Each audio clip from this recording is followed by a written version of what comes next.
بسم اللہ الرحمن الرحیم۔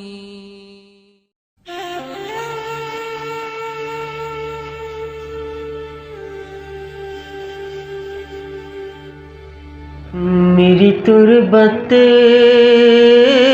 میری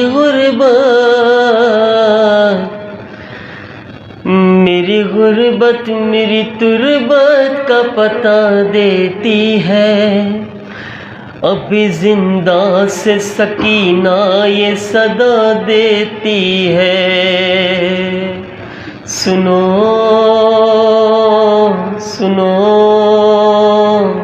سنو میرے بابا کے عزادار میرا حال سنو، میرے بابا کے عزادار میرا حال سنو۔ انشاءاللہ پروردگار ہم سب کو شام کی زیارت نصیب کرے۔ چھوٹی شہزادی کیا مرثیہ بیان کرتی ہے۔ آج تک بابا کے سینے کو ترستی ہوں میں، یاد کرتی ہوں انہیں اور تڑپتی ہوں میں، رات ہوتی ہے تو ہٹ سے بھی ڈرتی ہوں میں، آج تک شمر کے دروں سے لرزتی ہوں میں، تم جو آ جاتے ہو پل بھر کو یہ گھر لگتا ہے، ورنہ زندہ سے مجھے آج بھی ڈر لگتا ہے۔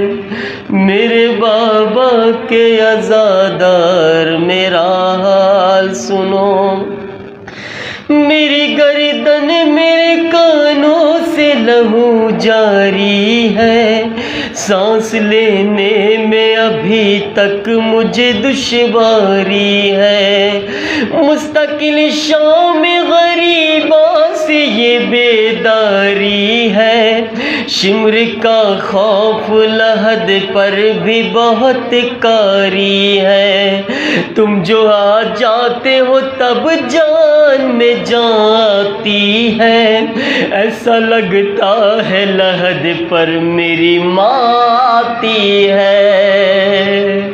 میرے بابا کے عزادار میرا حال سنو، آبلے پاؤں کے چلنے نہیں دیتے تھے مجھے، کھار راہوں کے سنبھلنے نہیں دیتے تھے مجھے، زخم پہلو بھی بدلنے نہیں دیتے تھے مجھے، درد حلقے سے نکلنے نہیں دیتے تھے مجھے، گرم ریتی پہ بھی سونے کی اجازت نہ ملی، باپ کی یاد میں رونے کی اجازت نہ ملی، میرے بابا کے عزادار میرا حال سنو، جس پہ سوتی تھی وہ سینہ ہوا ایسا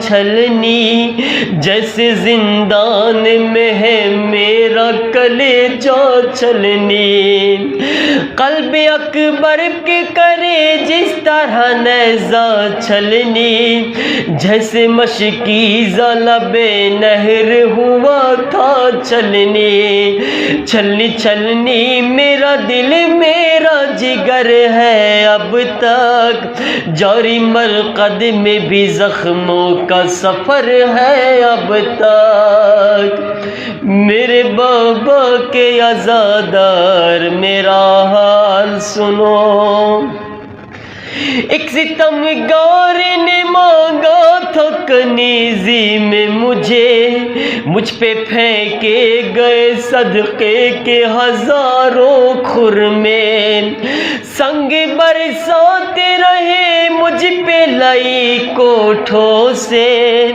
کھائے غم اشک پیے تب کہیں ٹوٹے پھاکے، میں نے دکھ جھیلے دربار کے بازاروں میں، پھر بھی ٹھنڈے نہ کلیجے ہوئے کفاروں کے، میرے بابا کے عزادار میرا حال سنو، دکھ میرے شام غریبوں سے چلے شام تلک، در کھائے ہے جو پانی کا لیا نام تلک، موت ہمراہ تھی آغاز سے انجام تلک، صرف بندے ہی نہیں لٹ گیا آرام تلک، پرسہ دینے نہیں سب لوگ ستانے آئے، قید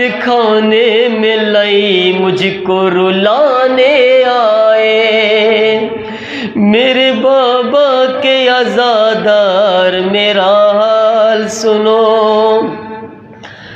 قبر میں بھی میری گردن پہ ہے رسی کا نشان، قید تنہائی ہے میں ہوں یہ اندھیرا زندان، سب رہا ہو گئے ہیں قید میری آہوں فغاں، سنتی ہوں ہے یہی نزدیک پھوپھی کا روزہ، یہ ستم وہ ہے کہ گنجائش فریاد نہیں، میں وہ قیدی ہوں میری قبر بھی آزاد نہیں، میرے بابا کے عزادار میرا حال سنو، مرقد بال سکینہ سے یہ آتی ہے صدا، کربلا جاؤ تو لے جانا یہ پیغام میرا، یاد کرتی ہے موت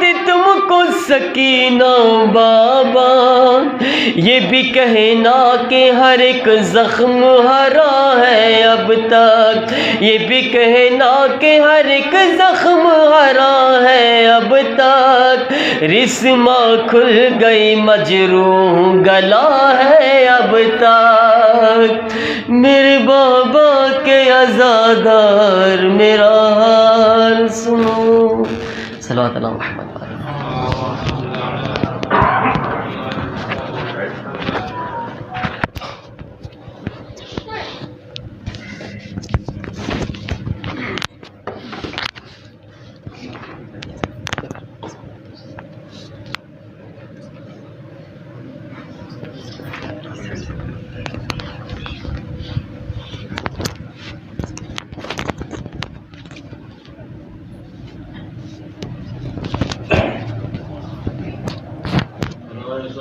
امام زمانہ بآواز بلند صلوات،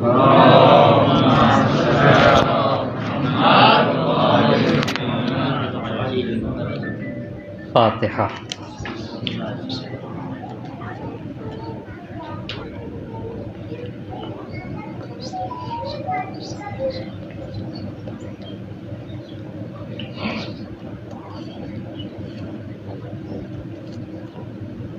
لا حول ولا قوة إلا بالله العلي العظيم، أعوذ بالله من الشيطان اللعين الرجيم، بسم الله الرحمن الرحيم، الحمد لله رب العالمين، الصلاة والسلام على أشرف الأنبياء والمرسلين، خاتم النبيين سيدنا ومولانا أبي القاسم محمد،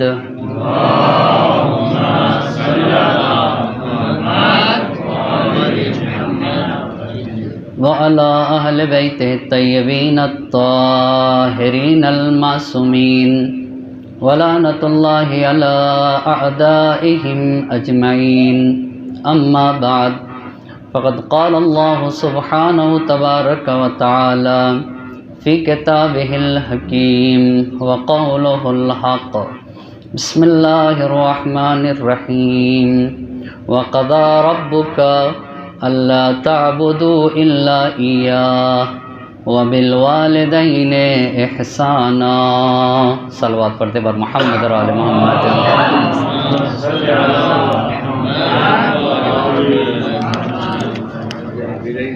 آپ حضرات سے گزارش ہے، ایک مرتبہ سورہ حمد اور 3 مرتبہ سورہ قل هو اللہ احد کی تلاوت فرما کر شیریں بانو بنت وزیر علی پریم جی مرحومہ کی روح کو ایصال فرما دیں۔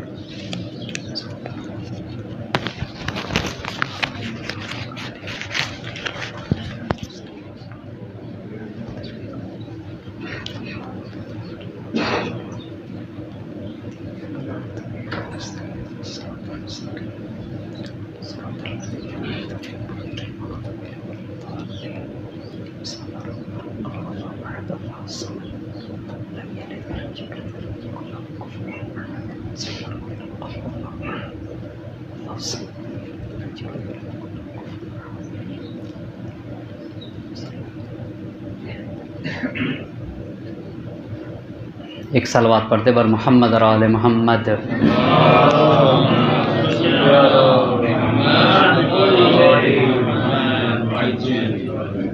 مجلس چونکہ ایک ماں کے ایصال ثواب کے لیے مجلس رکھی گئی ہے،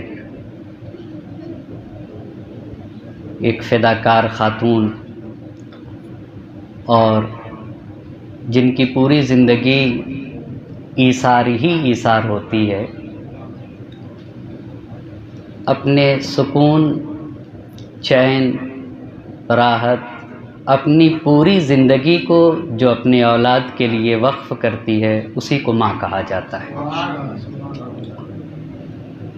ایسی عظیم شخصیت پہ گفتگو کرنے کے لیے قرآن کریم کی آیہ کریمہ کو پیش کرنے کا شرف حاصل کیا ہے، جس میں اللہ ارشاد فرما رہا ہے وَقَضَىٰ رَبُّكَ أَلَّا تَعْبُدُوا إِلَّا إِيَّاهُ وَبِالْوَالِدَيْنِ إِحْسَانًا۔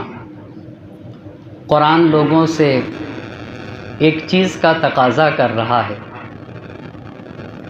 قرآن یہ کہہ رہا ہے کہ میں تم سے بندگی کی پہچان چاہتا ہوں، تم بتاؤ کہ تمہارے یہاں بندگی پائی جاتی ہے یا نہیں، تم میرے بندے ہو یا نہیں۔ اے اللہ، پھر بندگی کی پہچان کیا ہے؟ تو قرآن کہہ رہا ہے کہ میری عبادت کر کے بندہ نہیں بنتا ہے۔ وَقَضَىٰ رَبُّكَ أَلَّا تَعْبُدُوا إِلَّا إِيَّاهُ، تمہارے رب کا قطعی فیصلہ ہے کہ تم خدا کی عبادت کرو، مگر بندگی کی پہچان یہ ہے وَبِالْوَالِدَيْنِ إِحْسَانًا، بندگی کی پہچان یہ کہ مجھے صرف اپنی عبادت نہیں چاہیے، میری عبادت کے ساتھ اپنے ماں باپ کے اچھے بن کے رہو۔ وَبِالْوَالِدَيْنِ إِحْسَانًا، پست ہے وہ انسان جو اپنے ماں باپ کا وفادار نہ ہو۔ اِمَّا يَبْلُغَنَّ عِندَكَ الْكِبَرَ أَحَدُهُمَا أَوْ كِلَاهُمَا فَلَا تَقُل لَّهُمَا اُف، کتنی تاکیدیں قرآن نے کی ہیں۔ اگر تمہارے ماں باپ دونوں یا ان میں سے کوئی ایک بڑھاپے کی منزل تک پہنچ جائے اور وہ تم سے کچھ تقاضا کریں، تمہارے مزاج کے خلاف بھی بات ہو جائے، فلا تقل لہما اف، دیکھو اپنے ماں باپ کے سامنے اف بھی نہ کہنا۔ ولا تنہرہما، جو قرآن اف کہنے کو پسند نہ کرے، کیا وہ قرآن ماں باپ کو جھڑکنے کو پسند کرے گا؟ ہرگز تمہاری زندگی میں یہ بات نہ آنے پائے کہ اپنے ماں باپ کے ساتھ تندی کر لو۔ یہ تمہارے ماں باپ کی زحمتیں ہیں، جو کچھ بھی تمہارے پاس ہے یہ تمہارے ماں باپ ہی کا صدقہ ہے۔ وَاخْفِضْ لَهُمَا وَقُلْ لَهُمَا قَوْلًا كَرِيمًا، اور یاد رکھنا بہت احتیاط کی ضرورت ہے۔ ماں اور باپ بڑی عظیم ہستی کا نام ہے۔ قُلْ لَهُمَا قَوْلًا كَرِيمًا، کریمانہ انداز میں اپنے ماں باپ سے گفتگو کرنا۔ تو یہ کریمانہ انداز کیا ہے جس میں ماں باپ سے گفتگو کیسے کی جائے؟ چوتھے امام نے صحیفہ سجادیہ میں اسی کریمانہ انداز گفتگو کی طرف اشارہ کرتے ہوئے یہ فرمایا ہے کہ اللہم خفض لہما صوتی، اے میرے اللہ میری آواز کو میرے ماں باپ کے لیے نرم کر دے۔ کیسے پہچانا جائے گا کہ ایک انسان کے ہاں انسانیت ہے یا نہیں؟ سب سے بہترین دلیل یہ ہے کہ آخر وہ اپنے ماں باپ کے ساتھ کیسے بولتا ہے، یہ دیکھ لینا چاہیے انسان کو۔ اسی لیے حدیث میں منع ہے کہ جو انسان اپنے گھر کا اچھا نہ ہو اسے دوست نہ بنایا جائے۔ جو انسان اپنے ماں باپ کا اچھا نہ ہو، جو انسان اپنے خونی رشتہ دار کا اچھا نہ ہو، حدیث کہتی ہے کہ ایسے انسان کو دوست نہ بناؤ۔ جو اپنے خون کا نہ ہو وہ تمہارا نہیں ہو سکتا۔ اللہم خفض لہما صوتی، اے میرے اللہ یہ چوتھے امام اپنے والد امام حسین علیہ السلام اور اپنی والدہ جناب شہربانو کے لیے دعا کر رہے ہیں، خفض لہما صوتی، میرے آواز کو نرم کر دے، وَأَطِبْ لَهُمَا کلامی، میں بولوں تو ایسے بولوں جیسے میرے کلام سے پھول جڑ رہے ہوں۔ اور اس کے بعد امام نے کہا وَأَلِنْ لَهُمَا أَرِيكَتِي، میرے اللہ میرے ماں باپ کے سامنے یہ میرے دونوں شانوں کو جھکا دے، وَعَطِفْ عَلَيْهِمَا قَلْبِي، میرے ماں باپ کے لیے میرے قلب کو نرم کر دے، وَسَيِّرْنِي بِهِمَا رَفِيقًا، مجھے اپنے ماں باپ کا رفیق بنا دے، وَعَلَيْهِمَا شَفِيقًا، اے اللہ مجھے یہ توفیق دے کہ میں اپنے ماں باپ کے ساتھ شفقت کروں۔ اس کا مطلب یہ ہے کہ یہ بھی دعا کرنا چاہیے کہ توفیق کی دعا کرے کہ اے اللہ توفیق دے تاکہ میں اپنے ماں باپ کے ساتھ نیکی کر سکوں، اپنے ماں باپ کے ساتھ خدمت کر سکوں۔ اللہم اشکر لہما تربیتی، اے اللہ میرے ماں باپ کا تو شکریہ ادا کر۔ کیوں اللہ کیوں شکریہ ادا کرے گا میرے ماں باپ کا؟ اس لیے کہ میری تربیت میں میرے ماں باپ نے بڑی زحمتیں اٹھائی ہیں، میری تربیت مجھ کو یہاں تک جو پہنچایا ہے، جو کچھ مجھے ملا ہے۔ ایک صلوات پڑھتے بر محمد اور آل محمد، ایک اور صلوات کا سہارا دے بر محمد اور آل محمد۔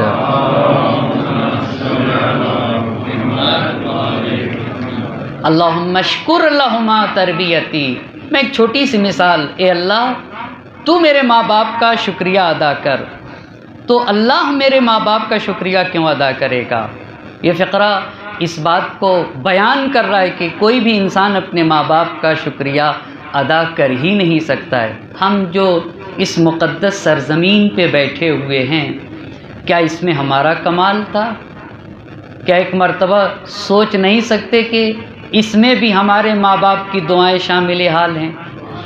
رات کی تاریکی میں یا رات کے کسی اندھیرے میں میرے ماں باپ جگے ہیں تو انہوں نے خلوص دل سے دعا کی ہے میرے حق میں، خلوص دل سے دعا کی ہے جو مجھے یہ شرف ملا ہے۔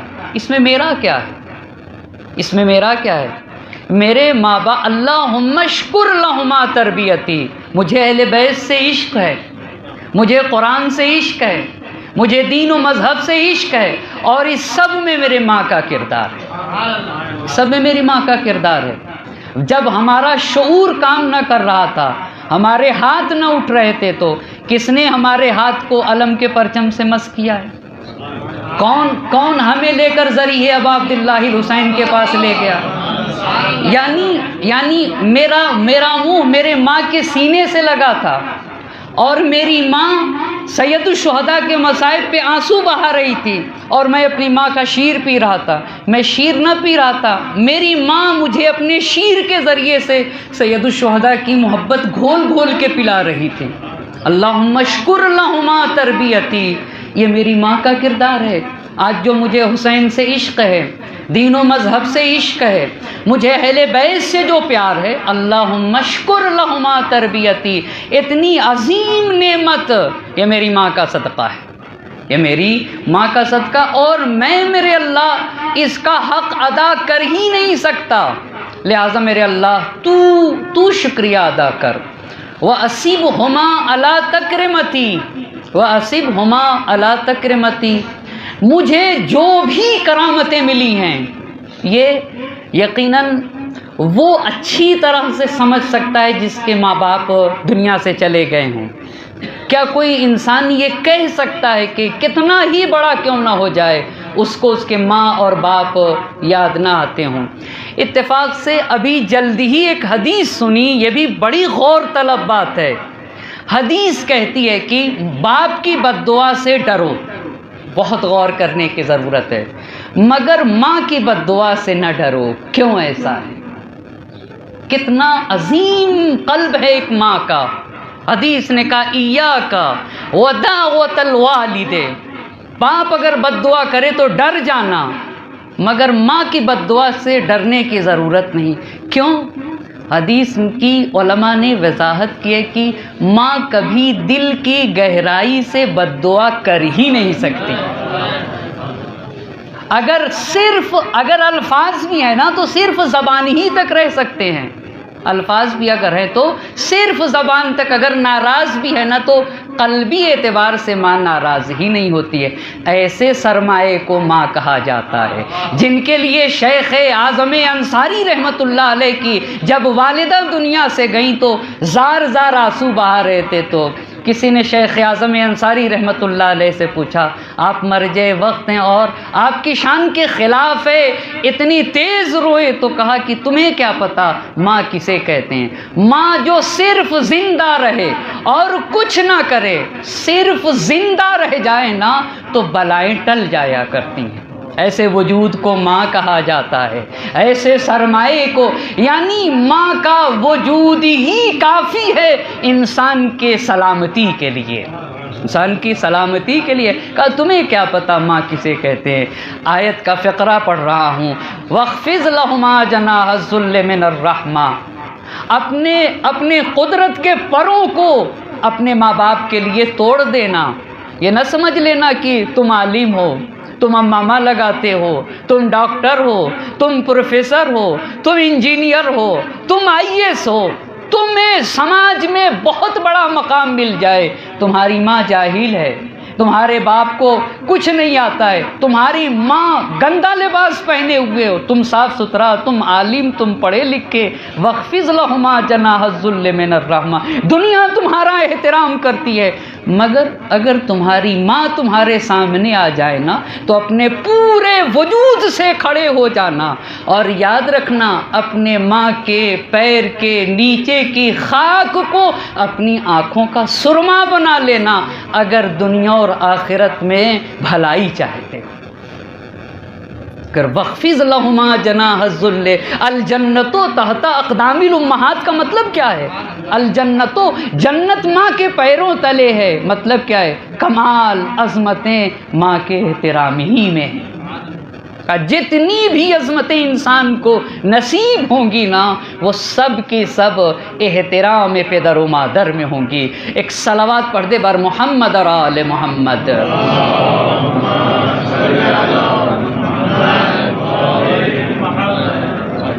تھوڑا تھوڑا اگر آگے تشریف لے آئیں تو ایک اور صلوات پڑھ دے بر محمد اور آل محمد صلوات۔ ایک مرتبہ مل جل کر صلوات پڑھ دے بر محمد اور آل محمد صلوات۔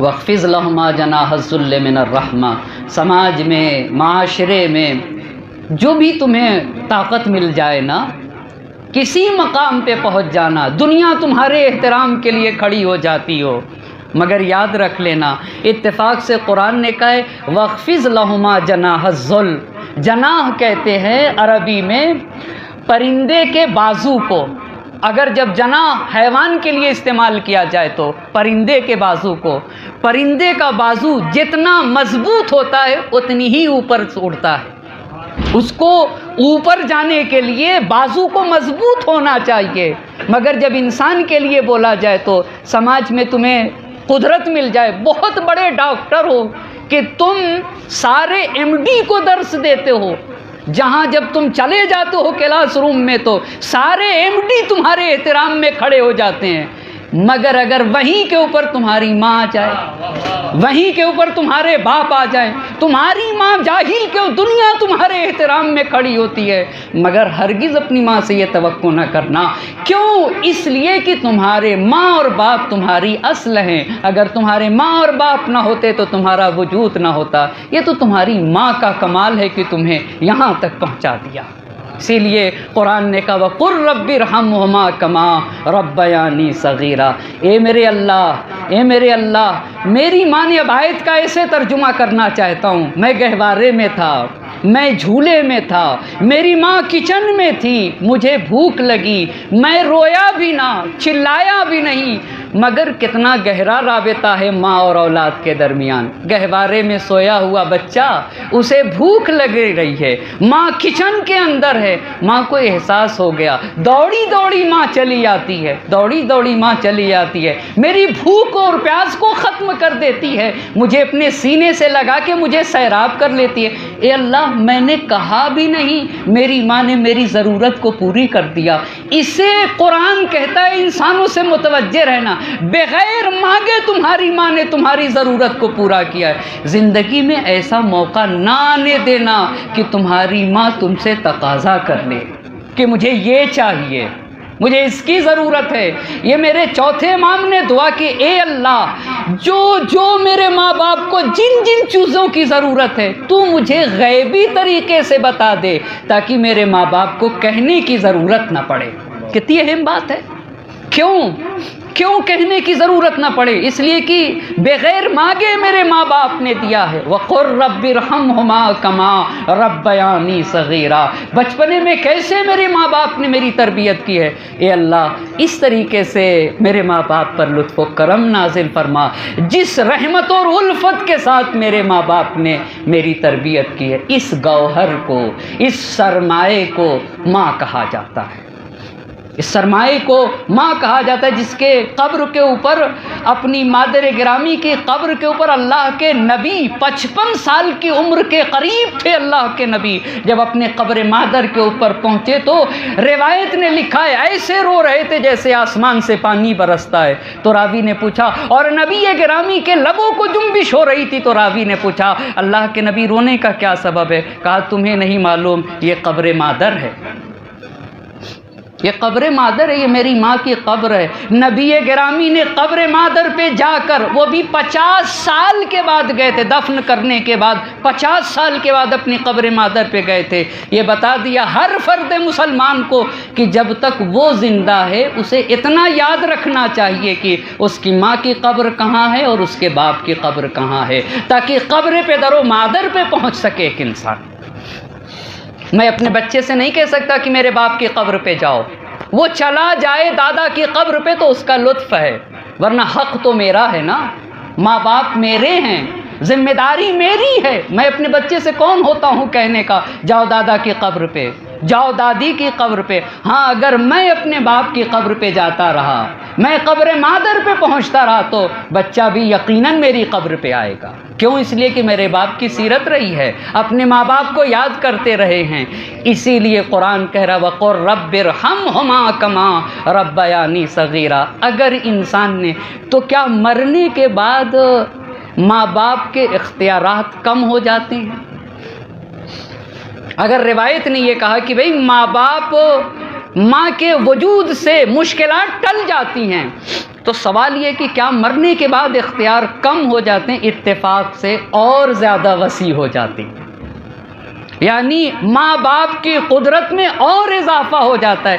شرط یہ ہے کہ اولاد اپنے ارتباط کو باقی رکھیں، صرف شرط اس بات کی ہے۔ اسی لیے تو روایت کا فقرہ ہے کہ جہاں کے اوپر دعائیں قبول ہوتی ہیں ان میں سے ایک جگہ قبر پہ در و مادر ہے، جہاں پر انسان کے لیے اس کے ماں باپ اس کی شفاعت کرتے ہیں، وہ ایک جگہ قبر پہ در و مادر ہے۔ جب یہاں تک لے کر آ گیا تو چند ترتیب سے چند باتیں، ملے گا کیا انسان کو اس دنیا میں یا آخرت میں اگر انسان اپنے ماں باپ کا اچھا ہے؟ انہی 2-3 باتوں کو عرض کر کے زحمت کو تمام کروں گا۔ پہلی بات، روایت کہتی ہے کہ اللہ نے لوح محفوظ میں سب سے پہلے جو چیزیں لکھی ہیں وہ 2 چیز ہیں۔ یہ غور طلب بات ہے، ہر انسان کو سوچنا چاہیے۔ اور کتنا خوش نصیب ہے وہ، میں نے مرحومہ کو بہت نزدیک سے دیکھا ہے، بہت نزدیک سے دیکھا ہے، ان کے گھر پہ مجھے رہنے کا شرف حاصل ہوا ہے، اور میں نے ان کے بچوں کو بھی دیکھا ہے۔ مجھے اتنی خوشی ہوئی کہ میں نے کم لوگوں کو دیکھا ہے کہ ایک 50 سال کا انسان اپنی ماں کی کیسے خدمت کرتا ہے۔ یقیناً حق تو ادا نہیں ہو سکتا ہے، مگر ہاں پچھتا نہیں سکتا انسان۔ ایسے اس گھرانے نے اپنی ماں کی قدردانی کی تو میں نے اپنی آنکھوں سے دیکھا ہے۔ پہلی چیز اللہ جو لوح محفوظ پہ لکھتا ہے، اس میں حدیث پڑھتا ہوں، انا اول ما کتب اللہ فی لوح المحفوظ انی انا اللہ لا الہ الا انا۔ سب سے پہلی چیز جو اللہ لوح محفوظ پہ لکھتا ہے وہ دو چیزیں ہیں، لا الہ الا اللہ، انی لا الہ، انی انا اللہ لا الہ الا انا، میرے سوا کوئی معبود نہیں، یہ پہلی چیز۔ اور اس کے بعد دوسری چیز لوح محفوظ پر لکھتا ہے، من رضی منہ والداہ فانا منہ راض۔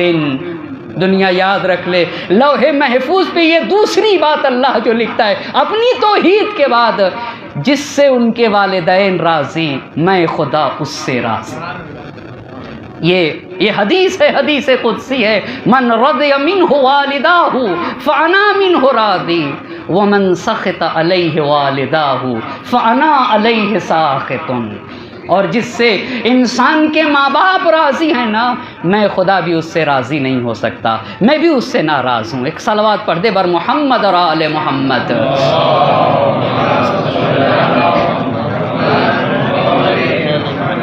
یہ پہلی بات، یعنی ماں کی رضا، خدا کی رضا ہے، والدین کی رضا۔ اگر ماں باپ راضی ہیں تو خدا نے یہ صاف لفظوں میں کہا، من رضی منہ والداہ فانا منہ راضی، یہ پہلی چیز۔ دوسری بات، اسے بھی غور کرنے کی ضرورت ہے، کتنا بڑا مرتبہ ہوگا۔ حدیث کہتی ہے کہ ایک مرتبہ اپنے ماں باپ کو محبت سے دیکھنا، پیسے دینے کی بات نہیں کر رہی حدیث پیسے دینے کی بات، چند چیزوں کو دیکھنا عبادت ہے۔ النظر فی وجہ المصحف عبادہ، النظر الی وجہ علی ابن ابی طالب عبادہ، النظر یعنی کعبے کو دیکھنا عبادت ہے، کعبے کو دیکھنا۔ سوال یہ ہے کہ دیکھنے میں کون سا پیسہ لگ رہا ہے؟ دیکھنے میں کون سا پیسہ لگ رہا ہے؟ دین نے کس چیز کا تقاضا؟ دین ایک ایسی چیز کا تقاضا کر رہا ہے بشریت سے، کوئی انسان یہ نہیں کہہ سکتا کہ میں ادا نہیں کر سکتا تھا۔ حدیث کہہ رہی ہے، ما من ولد بار ینظر الی والدیہ نظر رحمت، کوئی بھی نیک اولاد اگر اپنے ماں باپ کو محبت بھری نگاہ سے دیکھ لے تو حدیث کہتی ہے کہ لہو بکل نظرۃ حجۃ مبرورہ، کہا ہر نگاہ پہ اس کے لیے ایک قبول شدہ حج لکھا جائے گا۔ یہ ایک نگاہ کا مسئلہ ہے، ایک مرتبہ اپنے ماں باپ کو محبت سے دیکھ لینا کتنا قریب کر رہا ہے انسان کو۔ کہاں انسان غفلتوں میں سویا ہوا، آج کا زمانہ تو دیکھیے، آج یہ غفلت ہے انسان کی، یہ غفلت ہے انسان کی، چاہے وہ آج کا جوان ہو، چاہے وہ آج کا نوجوان ہو، چاہے وہ آج کا سماج اور معاشرہ ہو۔ یعنی ماں باپ کو دور کر کے ماں کا نقصان نہیں کر رہا ہے، وہ خود اپنا نقصان کر رہا ہے، خود اپنا نقصان کر رہا ہے، اپنا نقصان، اپنی دنیا کو بھی برباد کر رہا ہے اور اپنی آخرت کو بھی برباد کر رہا ہے۔ اے کاش انسان یہ سمجھ جائے کہ راز کامیابی صرف ایک ہے۔ اے کاش ہم زندگی میں سمجھ جائیں کہ کامیاب سعادت، چاہے وہ دنیاوی سعادت ہو چاہے وہ اخروی سعادت ہو، اس کا راز یہ ہے کہ انسان کے اندر اتنا ہنر آ جائے کہ وہ اپنے ماں باپ کو راضی کر لے جائے۔ پوچھے شیخ اعظم انصاری رحمۃ اللہ علیہ سے، آپ کیسے شیخ اعظم انصاری بن گئے؟ آپ کو پتہ ہے، ابھی میں نے تاریخ میں پڑھا ہے کہ جس ذات نے سب سے پہلے اپنے باپ کے نشان قدم چومے ہیں نا، نشان قدم، وہ حضرت اسماعیل۔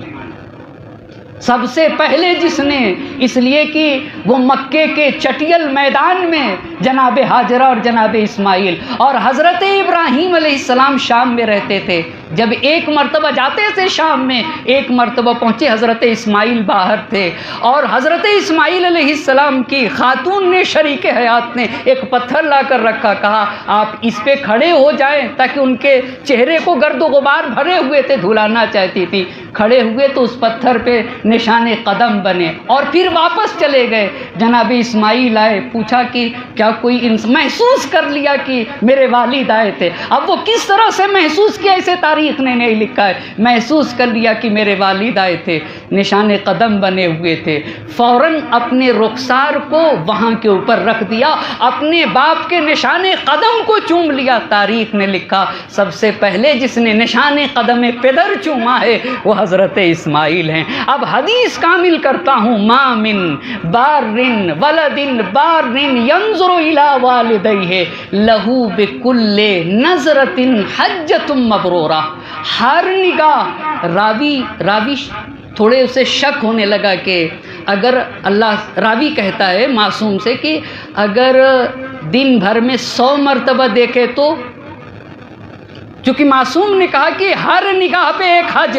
راوی نے پوچھا اگر 100 مرتبہ دیکھے تو امام نے کہا کیا تم نے اللہ کو بخیل سمجھ رکھا ہے؟ کیا تم نے اللہ کو، کیا خزانے رحمت الہی میں کسی چیز کی کمی ہے؟ کیا اس کا خزانے رحمت ہمارے خزانے کی طرح جو دینے سے گھٹ جائے گا؟ 100 مرتبہ دیکھو گے نا، مگر شرط یہ ہے کہ محبت کی نگاہ ہونا چاہیے، کرم کی نگاہ ہونا چاہیے، پیار کی نگاہ ہونا چاہیے. تم دیکھتے چلے جاؤ، ہم حج کا ثواب لکھتے چلے جائیں گے. ہم حج کا ثواب ماہ مبارک رمضان کی دعاؤں میں اللہم ارزقنی حج بیتک الحرام، جتنی تاکید ہے اے اللہ مجھے ایک ایسے حج کی توفیق عطا کر دے جو المبرور، قابل قبول ہو. مگر انسان غافل ہے. کتنا خوش نصیب ہے وہ انسان جو اپنے ماں باپ کو ایک نظر رحمت سے دیکھ کر، اور وہ بھی ماہ مبارک رمضان میں، جس کا کمال یہ ہے کہ جس میں سونا عبادت ہو جائے تو پھر عبادت کا کیا مقام ہوگا، جس میں انسان فقط سو جائے. پس پہلی چیز وہ 2 باتیں لکھی گئی لوح محفوظ میں.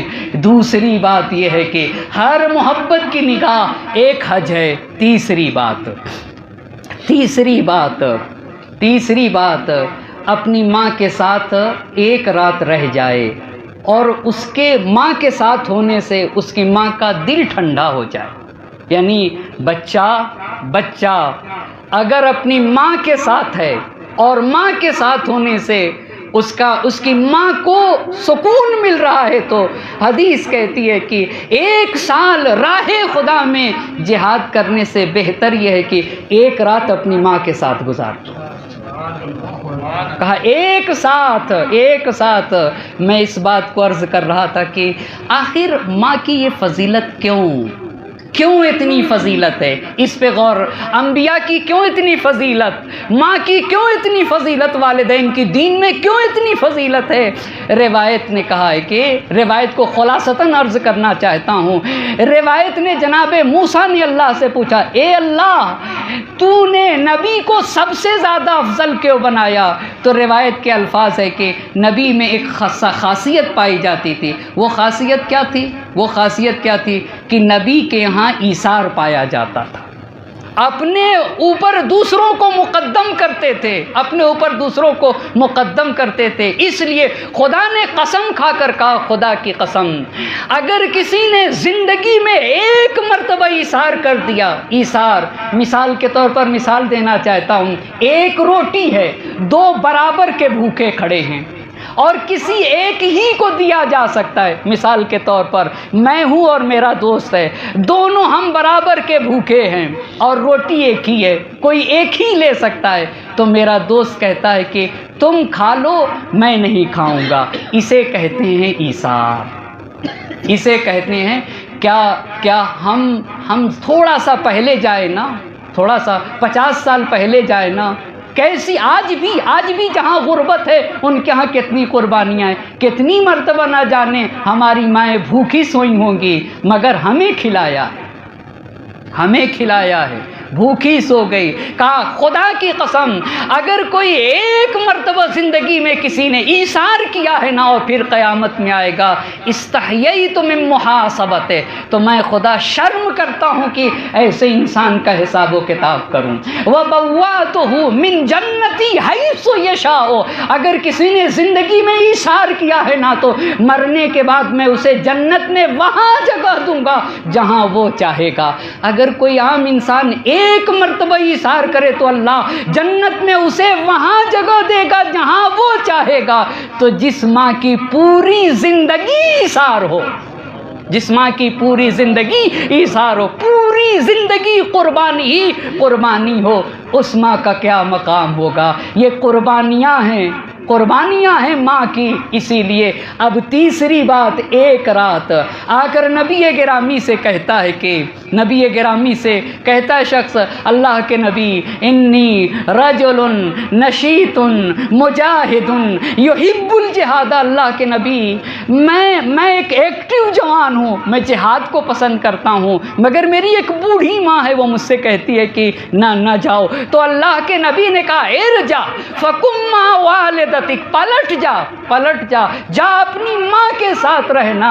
واللہ والذی بعثنی بالحق نبیا، اس خدا کی قسم جس نے مجھے نبی برحق بنا کر بھیجا ہے، لأنسھا بک لیلۃ خیر من جہاد فی سبیل اللہ سنۃ، خدا کی قسم اگر تمہاری ماں ایک رات تمہارے ساتھ رہ کے سکون محسوس کرے نا تو اس کے ساتھ ایک ساتھ رہ کے سکون کو فراہم کرنا راہ خدا میں سال بھر جہاد کرنے سے افضل ہے۔ راہ خدا میں سال بھر جہاد کرنے سے افضل ہے۔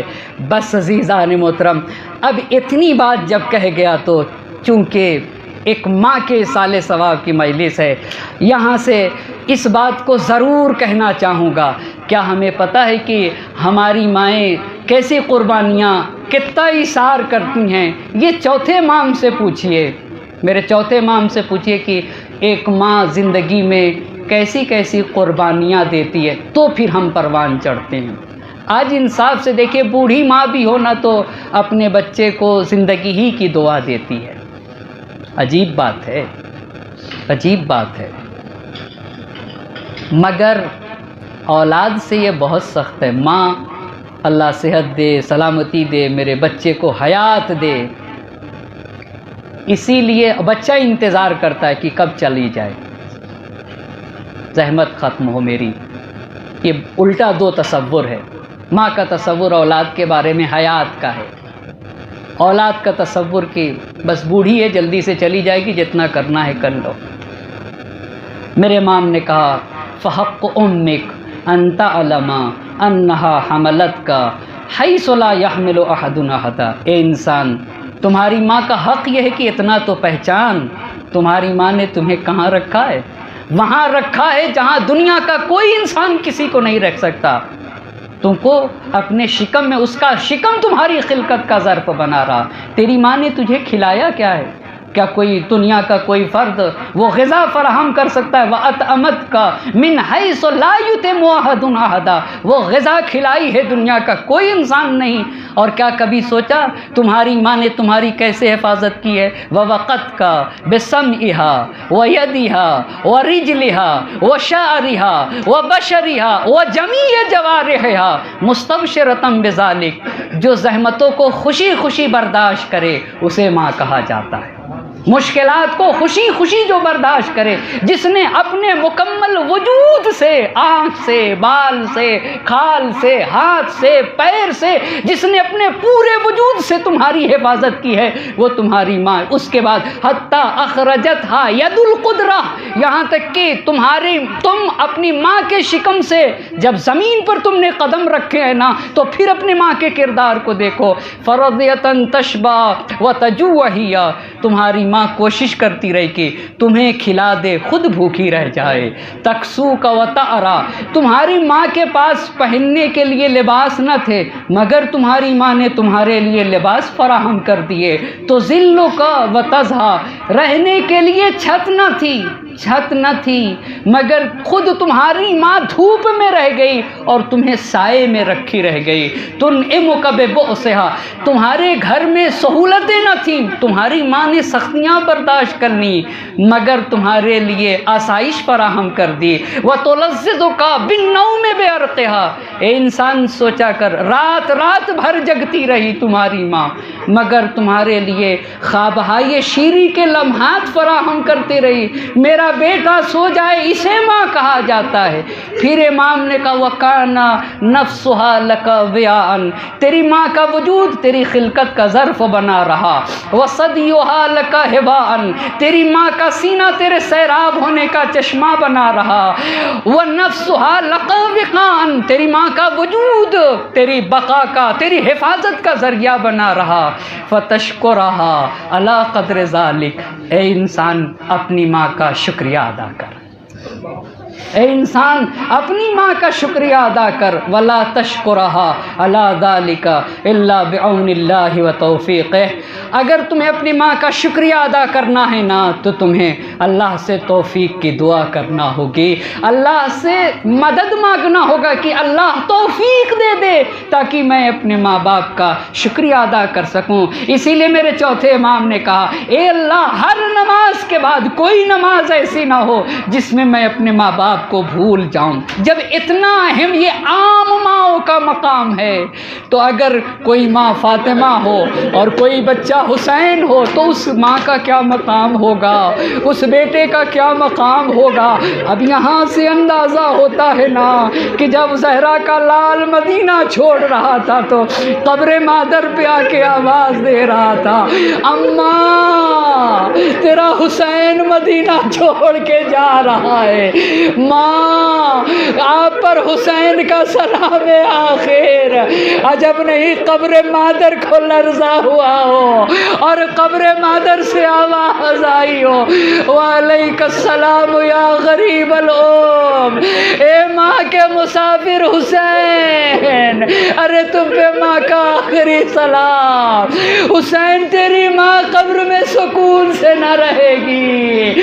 یہی ہوا شب عاشور، حسین مقتل میں ٹھہر رہے تھے، نافع پیچھے پیچھے تھے اور حسین زمین کربلا سے کچھ اٹھا رہے تھے.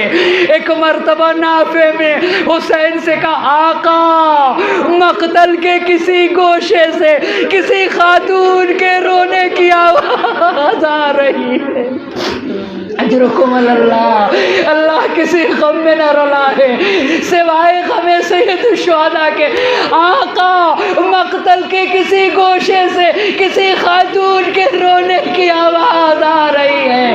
حسین نے کہا نافع ارے کوئی اور نہیں، میری ماں مدینے سے چلی آئی، میری ماں کے رونے کی آواز. ارے روزے عاشورہ عجب نہیں جب حسین کے گلے پہ شمر کا کند خنجر چل رہا تھا، عجب نہیں مقتل میں کسی ماں کی آواز آ رہی ہو.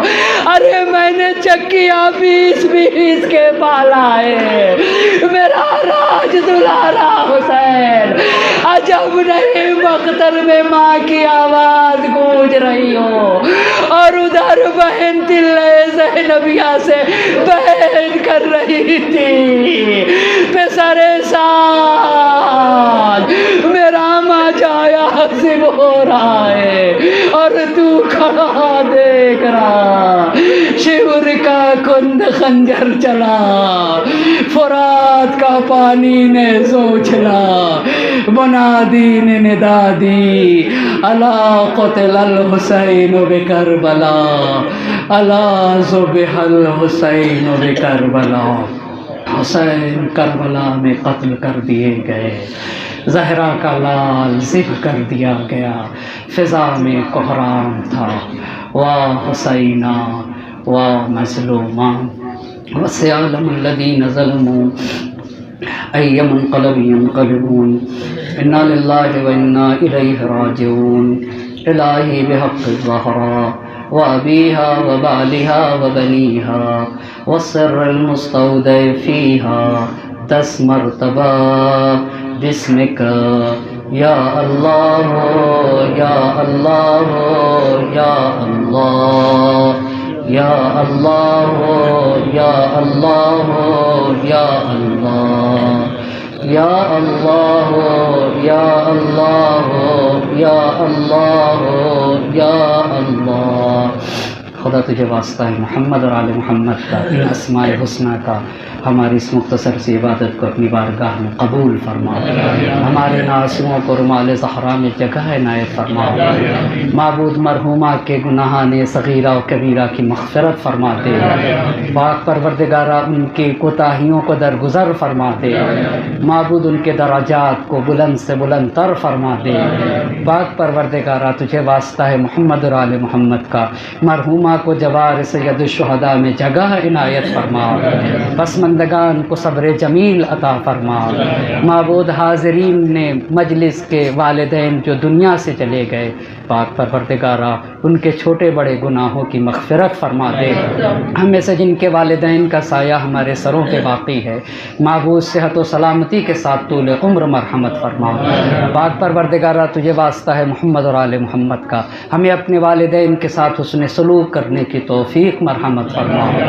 معبود تجھے واسطہ ہے محمد اور آل محمد کا ہمارے والدین کو ہم سے ہر حال میں راضی و خوشنود رکھ.